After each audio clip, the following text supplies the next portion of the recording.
Hi hello welcome. எல்லாம் எப்படி இருக்கீங்க? கட்டா குஸ்தி 2 அண்ட் டார்க் ரெண்டு படத்தோட ரிவ்யூ தான் பார்க்க போறோம். அங்க பார்க்கலாம். முதல்ல கட்டா குஸ்தி 2 பார்ட் 1ல ஹீரோயின் வந்து ஒரு ரெஸ்லரா இருப்பாங்க. அவங்க ரெஸ்லர் அப்படிங்கிறத மறைச்சு ஹீரோக்கு வந்து கல்யாணம் பண்ணி வச்சிருவாங்க. இது ஒரு கட்டத்துல தெரிய வந்து ரெண்டு பேருக்கு சண்டை வந்து டிவோர்ஸ் ஆகிற நிலைமைக்கு போயிடும். அதுக்கப்புறம் ஒன்று சேர்ந்துருவாங்க. இதான் பார்ட் 1 கதை. பார்ட் 2லயும் அதோட கண்டினியூஷன் அப்படியே எடுத்து வச்சிருக்காங்க. இப்போ இவங்க ரெண்டு பேருக்கும் ஒரு குழந்தை ஒன்று பிறக்குது. ஹீரோயின் பார்த்தீங்கன்னா ஒரு ஸ்போர்ட்ஸ் கோட்டால ரயில்வே இதுல வந்து வேலை பார்த்துட்டு இருக்காங்க. இப்போ குழந்தைய பார்த்துக்கிறதுக்கு ஆள் இல்லைன்னு தவிக்கும் போது ஹீரோ வந்து நானே குழந்தைய பார்த்துக்கிறேன், நீ மட்டும் வேலைக்கு போயிட்டு வாமான்னு சொல்லிட்டு வீட்டில் இருக்காப்புல. சுற்றி இருக்கவங்க என்ன சொன்னாலும் அதெல்லாம் கண்டுக்காம ஹீரோ வந்து தான் ஃபேமிலிக்காக நல்லா உழைச்சிக்கிட்டே இருக்காரு. இப்போ இவங்களோட குழந்தை வந்து ஸ்கூல்ல படிக்க மாட்டேன்னு சொல்லி நியூஸ் வருது.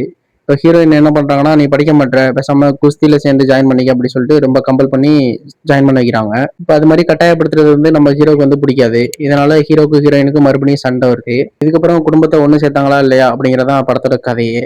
ஃபுல்லாகவே ஃபன்னாக கொண்டு போயிருப்பாங்க. படத்தில் நிறையவே சோசியல் மெசேஜ் சொல்லியிருப்பாங்க.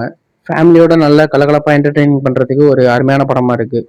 அடுத்ததாக டார்க் படத்தை பற்றி பார்ப்போம். படத்தில் நம்ம ஹீரோ வந்து ஒரு சினிமா ப்ரொடக்ஷன் கம்பெனியில் வந்து ஒர்க் பண்ணிட்டு இருக்காரு. அவர் தங்குறதுக்காக ஒரு ரூம் ஒன்று தேடிட்டு இருக்காரு. இப்போதான் நம்ம பாக்யராஜ் என்ட்ரி கொடுக்குறாரு. அவர் தங்கியிருக்க வீட்டில் மேல் போர்ஷன்ல பார்த்தீங்கன்னா வீடு காலியாக இருக்கு. இந்த டைம்ல தான் ஹீரோ அவரை மீட் பண்ணி, நான் ஒரு 3 மாசம் தான் தங்கியிருப்பேன், அதுக்கப்புறம் போயிடுவேன் அப்படி சொல்லி வீடு கேட்குறாரு. இப்போதான் பாக்யராஜ் சொல்றாரு, இந்த வீட்டில் கொஞ்சம் முன்னாடி ஒரு 2 3 பேர் இருந்தாங்க, அவங்க கொஞ்ச நாள்ல இறந்து போயிட்டாங்க.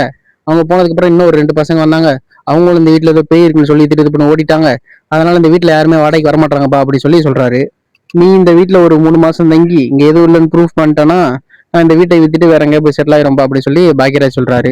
நீ வாடகை கூட கம்மியா தான், ஒரு 3000 வந்தா போதும் அப்படி சொல்லி சொல்றாப்ல. சரி, அந்த வீட்டுல என்னதான் இருக்கு அப்படின்னு சொல்லிட்டு பாத்துருவோம் சொல்லிட்டு ஹீரோ என்ட்ரா வராப்ல.